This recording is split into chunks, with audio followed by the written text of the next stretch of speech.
Did you know that the Sperax ecosystem functions using an array of cryptocurrencies that helps to keep the goals of the platform in check?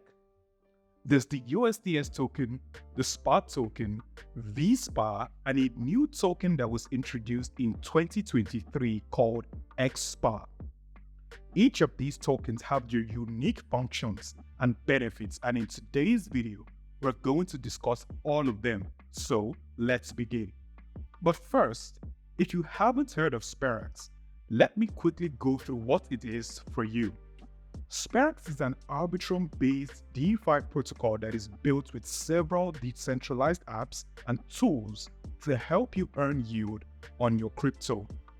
Some of these D apps include the D-Meter farms, where you can provide liquidity to farms and earn attractive APR. And there's also the SPAR gauge, where you can earn token rewards for participating in governance and so much more. So now that we know what Sperax is, let's dive into these tokens, starting with USDS. USDS is the native stablecoin of the Sperax ecosystem that provides an easy way to earn organic passive yield on your stablecoin holdings. USDS is 100% collateralized by a whitelisted set of stablecoins. So one USDS is always going to be worth one USDC or USDT or DAI and many more. Holders of the USDS token don't even need to do anything to earn profits.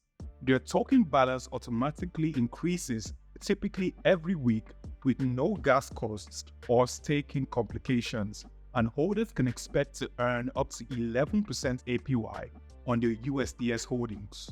So, how does it work?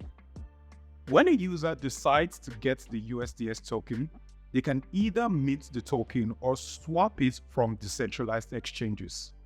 The token can also be purchased with fiat as well, but regardless of the method used, there's always an exchange of collateral for the USDS token. The collateral is deployed to specific yield strategies on protocols like Aave to earn yield, and 50% of that will go back to USDS holders as profits. The other 50% will be used to buy back the SPAR token from the open market. Now, speaking of the SPAR token, SPAR is the native cryptocurrency of the Sperax ecosystem.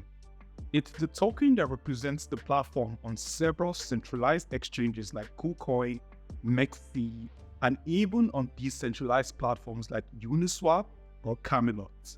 Now, remember when I said 50% of the remaining yield will be used to buy back SPAR? That's because SPAR is deflationary in nature.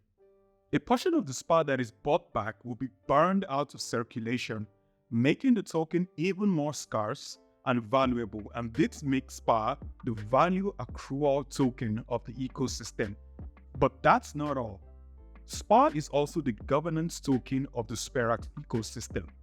By staking SPAR on the Sperax D app for maybe a month, a year, or a maximum of 4 years, or any custom time frame you'd like, SPAR stakers can get APY on their stake, but also they will receive VSPA, which is the next token on the list, which we will jump into right now.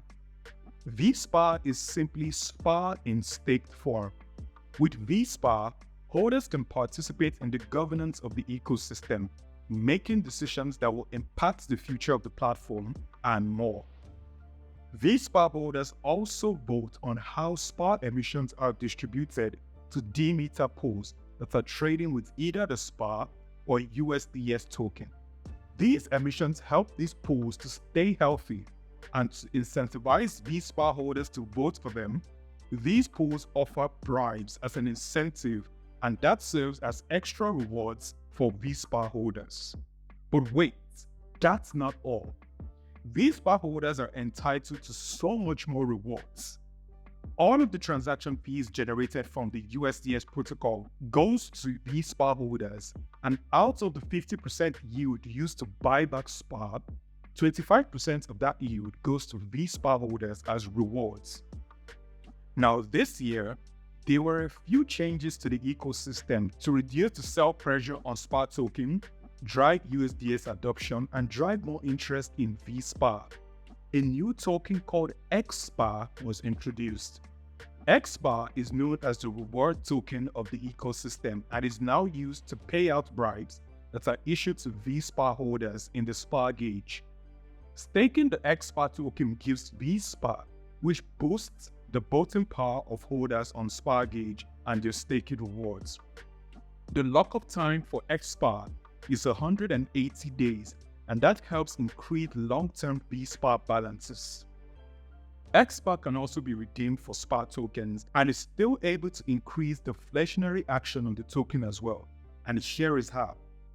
To redeem XPAR, the token is locked in a redemption contract for a minimum of 15 days. At 15 days of lockup, XPAR can be redeemed at a rate of 1 XPAR to 0.5 SPAR. The remaining 50% is burned, but if locked up for 180 days, it can be redeemed at a 1-to-1 ratio, and this incentivizes staking the token for VSPA rather than redeeming it, and ultimately, that increases the adoption of the USDS token.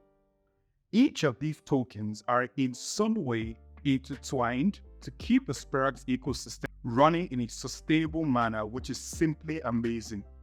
If you'd like to get started with any of these tokens and start earning yield, bribes, or participating in governance, just head over to sperax.io today to get started.